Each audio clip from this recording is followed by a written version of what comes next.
Welcome back to the Hostel Pandemic mini-series. I'm Jimmy Black with the Hostel Road Trip Podcast. Once again, joined by Bob and Dyer from IGH Hostels. What's up, everyone? And then we have Brent Underwood live from the Cerro Gordo Ghost Town, where he is not only quarantined, but really trapped up there. How you doing? Howdy, I'm doing good, sun shining, things could be worse. So I'm feeling pretty good. Oh man, I was reading some of the articles that have been out there about you in the news up there. And since we've actually been up there personally, we recorded a podcast episode with you for our podcast series in the room you're in, which is a old Wild West card game room with bullet holes in the fucking wall, which is just awesome.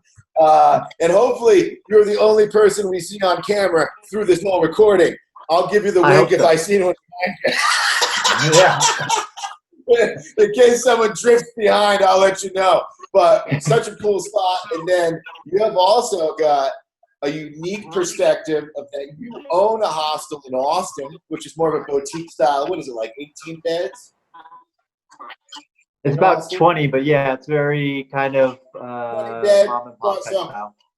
We've got the range of the mom and pop 20-bed hostel experience in a competitive town like Austin, all the way up to a multi-million-dollar project, which you're in the midst of at the Cerro Gordo Ghost Town. Yep. But in addition to this, you're a man with many talents. You're a national best-selling author, and you do all kinds of marketing and producing for people. And you are going to give us some tips and tidbits on how about using this unique situation as an opportunity for PR. Yeah, right? I like it. But just to kind of, before we get to that, tell us a bit more about, inform the guests a bit more about this ghost town in Cerro Gordo, which is so badass. We went to it, but tell us just a bit about this project and where it's at right now. Yeah, so I'm sitting at about 8,500 feet in elevation. So the ghost town's a mountain town, and it's about 3 hours north of Los Angeles. It's a town. It was originally established in 1865, and by 1890, it was the largest producer of silver for the state of California. Something like 5,000 miners lived up here, and it was kind of a lawless town. It was a town where the law enforcement wouldn't go, so the miners had to line their bunk beds with sandbags every night. You don't see that in many hostels, but they shot the stray bullets. And so there's about a murder a week, and even this room I'm sitting in, right behind me, there's a bullet hole in the wall, still blood stain on the floor. So it's a spot that had a very lively history. It's one that might be haunted depending on who asked, but it's a project that I was looking for a big challenge. It's certainly that, and more. Yeah. So I've been trying to lean into it, but yeah, it's fun. It's definitely a leap from the hostel in Austin, but I'm loving it. I like it. Yeah. Now, to kind of backtrack a little bit from there to the hostel in Austin, I kind of want to give everyone the full perspective because you're one of the original gangsters from about 10 years ago when we all started getting into this industry when it was even more new and fresh and not evolved. You were in the New York City scene before hospitals cracked down on. Tell us a bit about that. Yeah, I mean, I like a lot of people, I graduated with a degree that I didn't really want to use. So I traveled, I backpacked to Central and South America. I stayed in maybe a couple hundred hostels, came back to New York, really wanted to keep staying in hostels, but I didn't really have the funds or the means to keep traveling. And so I looked around and saw there wasn't very many affordable options in New York. But any enterprising 22-year-old kid would do, I started a legal hostel, didn't get any permits, just drew a bunch of bunk beds in this big space in New York, put it up on Airbnb. And like you said, this was 8 or 9 years. It was early days Airbnb. So we were the most affordable option in Brooklyn. So we were packed every night. I had kids. I was renting out sections of the floor. People were sleeping on the roof in bean bags. That was kind of the wild, wild east, we'll call it, compared to the wild, wild west I'm at now. And that it was fun. I lived in the hostel, so I lived down the hall. So I spent most of my days just getting to know a bunch of the travelers, creating. I think hostels are amazing because you make day-long friends that you'll keep in touch with their day, but you make friends that I still keep in touch with today. So a guy that I met in the hostel in New York, the illegal hostel, he's one of my best friends now, and he is our full-time video guy for my other business, and we talk almost every day, and so it's an experience that maybe 4 years into it, I was thinking, this illegal thing that could be pulled out from underneath me at any hour probably isn't the way to go. So I moved to Austin, Texas, and tried to do it legit. And let me tell you, it's a lot harder to do it legit. It's significantly more difficult to get all the things you need, but it's necessary to get a real business. So we opened up there maybe 5 or 6 years ago, and it was a great lifestyle business. I think for hostels, it's interesting that a lot of them are lifestyle businesses for one owner. So I was a single owner. I had a couple of investors, and it provided me a pretty good. It paid for like rent and stuff like that, but it wasn't making anybody rich. Not that that's why anybody gets into hostels, but it was tough to scrape by every month. It's Austin property taxes are crazy. It became more competitive. Things kept progressing. I still love it. It's one of my favorite times is to go over in the evening, sit down on the couch, and travel without having to go anywhere. Because you can talk to people in Germany and France and Australia. And as that was going pretty good, that was in a building that was built in 1892. And so it's kind of an older building as well. So I kind of fell in love with this combination of history and hospitality. And I think when I was looking for a bigger project, and then my buddy texted me this link to this ghost town for sale. And he texted it as a joke. He was like, I know you're looking for a bigger project. This could be it. And I woke up and I didn't take it as a joke. I thought it was amazing. I was obsessed from day one. I was this is the next thing. This is it. And so I basically parlayed my life savings into this town, really pushed all the chips in, so to speak. And over the past, we've just been trying to get in the place where we can have some overnight accommodation.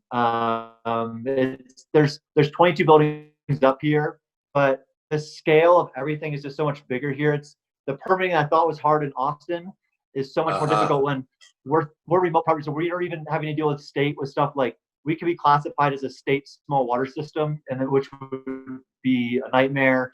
And just a year of kind of a lot of fun. Don't get me wrong, tons of fun. We have friends up here. We drink our asses off in the saloon. We have a blast. But then you wake up, you have a little bit of a hangover, and you're like, well, we gotta do something with this place. And so it's been a year of a year of both so far. But I mean, we're making progress. It's slow. I'm just up here. I think it's a difficult time for everybody right now, particularly with the corona in hospitality. But I try to remind myself that all you can really do is control what you can control. And what I can control is being up here and doing the project we need to do. I would love to have contractors helping me. I wish we had more funding, but that's not the reality. So I'd have to just, every day I get out there, I make a little work, a little progress. And I think Bobby said yesterday, a little progress right now is a lot of progress. And so that's just what I'm trying to do, I think. Yeah. It's a great way to put it. And I think I was watching some of your posts and you started to I'm going to take this small cabin and this small cabin, I'm going to make my bitch. And this. And then, but if you piece it out like that, because you step back and you look at 22 properties and structures over all these, you can start to hyperventilate. But if you go one at a time, that's how you can start to make momentum. I am curious though, since you are in a unique scenario, as I said at the beginning, 20-bed hostel, multi-million-dollar project. Which one in this pandemic one stresses you more? Probably the multi-million-dollar one, because it's one that I had to personally sign on much bigger loans, and they're coming to where it doesn't look. Getting funding for any hospitality project is hard. Getting funding for a remote town with no water in the middle of nowhere is particularly hard. And so Austin, the backup plan there is Austin at least is it's a popular town right now. So I know I have a backstop of worst case scenario, something is okay, but there's not very many buyers for a remote ghost town. And so right now I'm more stressed about this because also it's in its stages where it's not producing any income at all, and nor has it. And so it's just purely bleeding cash. And I think probably a more real answer is like I've grown to my focus has been on a lot more on this, and it's like holds a really big place in my heart. And so like the thought of it being taken away, it's become part of my identity. Like it's impossible for me to get into a conversation without somebody bringing up the ghost town. And so I think it happens with any small business owner. Like if you have a hostel, get anything, it becomes like part of your identity, like I mentioned. So the thought of losing that part of you is like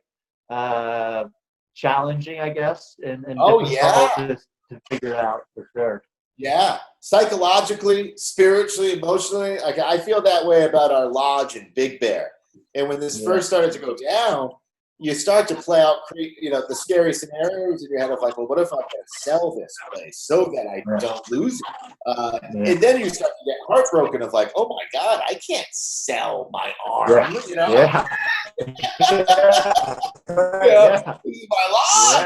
lodge. But I think it's such an interesting thing, and we've talked to different people in this series of, at the beginning, we felt like, oh, bad for ourselves and everything. But then I started to think about, what about there's a guy in town who just opened. He literally signed his lease in February to go in on this 100-bed hostel. Holy shit. That guy can't even apply for assistance because he doesn't exist to the government. Oh, man. There is no tax return. So like you've got people in that, you've got people in their first year, you've got people in the mode of the project of spending like you are. So there's so many different varying situations of people they're in. But you've got a unique one, but we're pulling for you up there in that ghost town. I'm ready to come up with that. When are you guys open? Obviously outside of this, how long are you, or do you have an estimated date? So with the ghost town, we were planning on starting overnight accommodation in May. So we had gotten the short-term permit to rent out 4 of the existing buildings on a short-term basis, basically on Airbnb. And so this was going to be the first time we've ever made any money up here. So finally it could start carrying some of its own costs. And then obviously the coronavirus threw a wrench into everybody's plan, but it went from, the light we can almost see the light at the end of the tunnel, at least for some costs, to who knows when anybody's going to be traveling again, nor should they be traveling again, and who is going to be coming to a remote ghost town anytime soon. So it's been like, it's tough. It's tough for all hospitality owners out there right now. And I think, just going back to what I said earlier, like it's easy to get down and mad, and then you kind of go through that swing of like, why, and then come back, and then you roll your sleeves up and you figure out a way to make it work. It's like if as James said, like I'm not going to lose my arm, and so like I'm going to figure out a way not to lose my arm. And so like I'm up here and like I'm thinking about like selling bags of rocks. I don't know what I'm going to do, but I'm going to do something, and I'm not losing this place. I'm going to figure it out. And so I think I'm just it's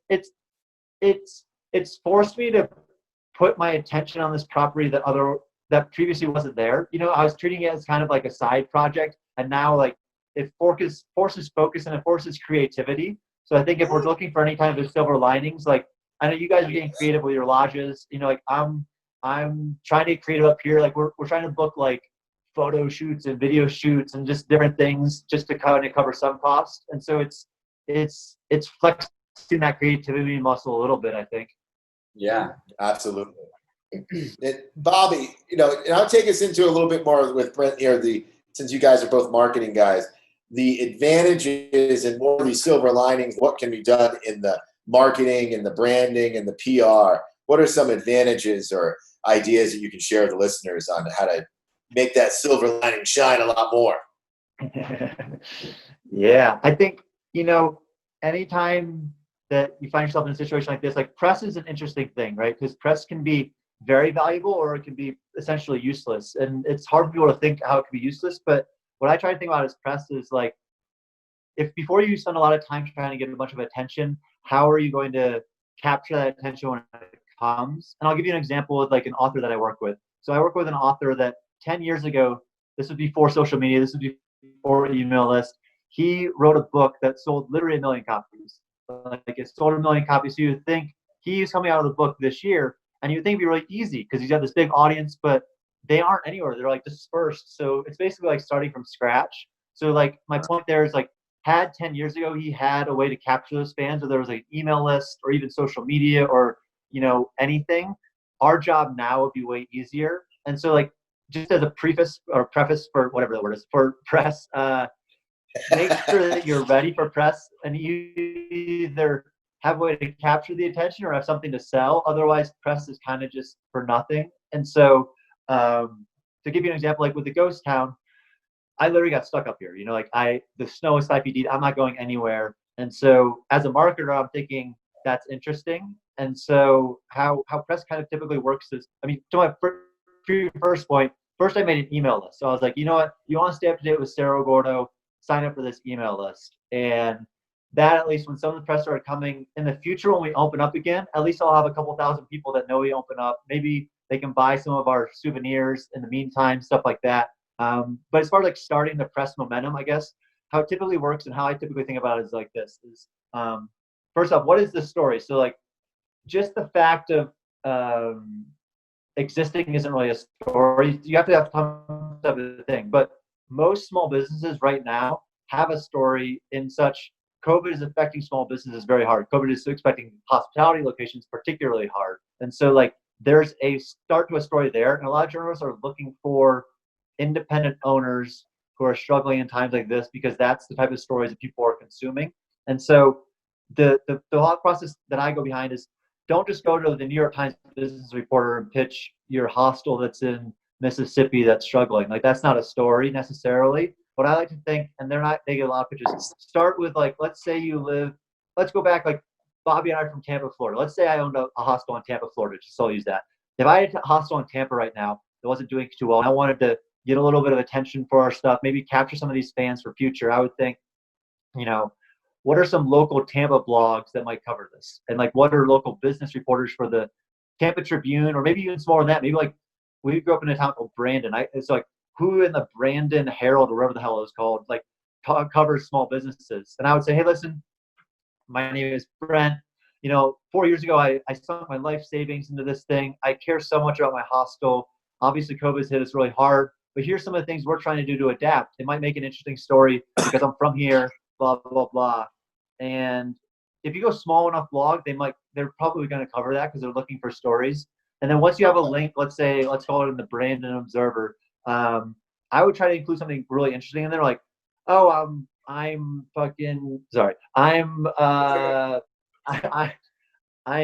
don't know. I started selling small bags of cereal or something. Like, I don't know. I started selling my own urine in jars for like, whatever you want to come up with. It would just be like something a little bit more interesting in there. And then if I had a link on the Brandon Observer, then I would go like the Tampa Tribune. I'd be like, hey, I know you guys cover business. Like, I'm this local guy. This is what I've been doing. Here's a little story, but there's a little bit more to the story. The other thing I'm doing is this, and that. A little more meat on the bone for the Tampa Tribune. And they're going to run with it. And then from there, it's called trading up the chain. So you go for a little bit bigger, a little bit bigger, a little bit bigger outlet along the way. And that's how you can kind of take your story from the locals to kind of a larger story. And so to give you another example, when we purchased Cerro Gordo, buying a ghost town is inherently interesting. At least to me, I think it's an interesting story. But that doesn't mean that anybody's going to cover it. Like, unless you do a little work, it doesn't mean anything's going to happen. And so there's a real estate blog called The Real Deal. And so I tipped off The Real Deal in Los Angeles as, hey, we purchased Ghost Town. To make it a little more interesting, we timed it to close on Friday the 13th, which is funny because like Ghost Town, Friday the 13th, there's like a little bit funnier thing in there. So The Real Deal wrote about it, and they're not a big blog. They have a couple hundred readers maybe. And then from there, tipped off the Los Angeles Times, like, hey, this ghost town happened. That's cool. Los Angeles Times covered it. And then from there, it took on a life of its own. And we ended up, the purchase ended up being in the New York Times. The Today Show came out. Good Morning America came out, and kind of all the way down. Yeah. And so no matter how you look at it, I always like to see it as the trading up the chain. And so if you're sitting there and you're struggling and you're thinking press might help or like get a little attention, then like think local first, as hyper local as you can, even if it's a neighborhood blog, like if it's the yourblockblog.com or whatever it is, like start somewhere and try to like trade it up. And then that's how you also just become kind of known as a business owner who comes up with interesting ideas and talks to the press, because the press is lazy. So if they want a story about a hostel owner, they're going to look for a hostel owner. It's like now if they look for a ghost town owner, they know to reach out to me. So it's a lot of inbound stuff now too. It's not just outbound. And so you just get yourself known as a local person. Like there's this woman in Houston, I can't remember her name, but she owns Wanderlust Hostel in Houston. I think her name is. We know her. Yeah. So like I watch from afar, but like she's really good at press. She's always made herself available to talk about the struggle she's going through, the lessons she's learned. And again, I've only communicated with her a few times, but I always see her. She's ending up in Business Insider and here and there and there. And she's doing creative stuff, but a lot of people are doing creative stuff. She's just doing the extra yard legwork to like make some of those things happen. And I don't know. I think that's another kind of like, if we're thinking about hostel people specifically, I think she's been doing a pretty interesting job of it as well. Absolutely. And you make a very good point in the way I was watching a documentary on the Donald himself the other night. And during the 80s and 90s, he was classically that guy that when you had all these New York Post tabloids and Inquirers, they were like, we need a good story. We're on headline. Call Donald. He's always got dirt on someone. He's always got a story. And all he wanted them to say is, call me a billionaire. I don't care what else you write. Just say, New York billionaire, Trump. And through that, he created his persona as one of the first billionaires. Right. It's a very interesting thing how you can become that inbound person, like you said. Yeah, it's something. And again, press for press sakes isn't necessarily a great thing, but like if you can get some more of those people on your email list, your socials, that way when you reopen, you're talking to a few more people. It helps, Great word of mouth, the local community to be able to, if you get your name in a local paper, you can build a lot of relationships. That's something we're doing out here a lot, and connecting with more adventure tour companies and really building up those relationships because you can get a lot of guests just through word of mouth, and somebody goes kayaking at the local adventure place, and they recommend a local hostel. So building those community relationships, a great time to do that. Yeah, 100%. Yeah, even the best marketing programs ever. So like the best marketing strategy ever, all that you're trying to do with that is spark word of mouth. Because word of mouth is what carries things forever. You can't always be in press overdrive. It takes, I think about it as books, like no matter how crazy of book marketing package you set up, week one is just to set up word of mouth long term. That's what sells stuff long term. That's what keeps people going back to businesses long term. So I think you're right. Just like anything you do to spark that word of mouth is what keeps things going.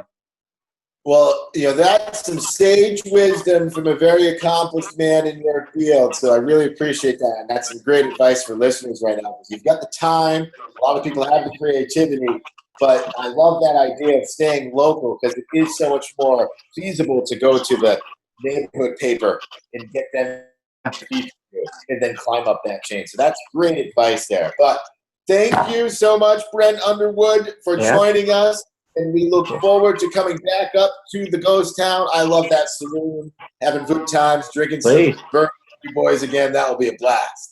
I like it anytime. The bar's never dried here, so come up anytime. That's great. All right. Well, thanks so much. Pandemic mini-series, wrapping up another episode. Stay tuned with us. We got some more great episodes coming up later today. But Brent Underwood from the Cerro Gordo Ghost Town and Bobby Dyer from ITH Hostels. I'm Jimmy Black with the Hostel Road Trip Podcast. Stay tuned for more episodes, people. Stay strong out there. All right, guys.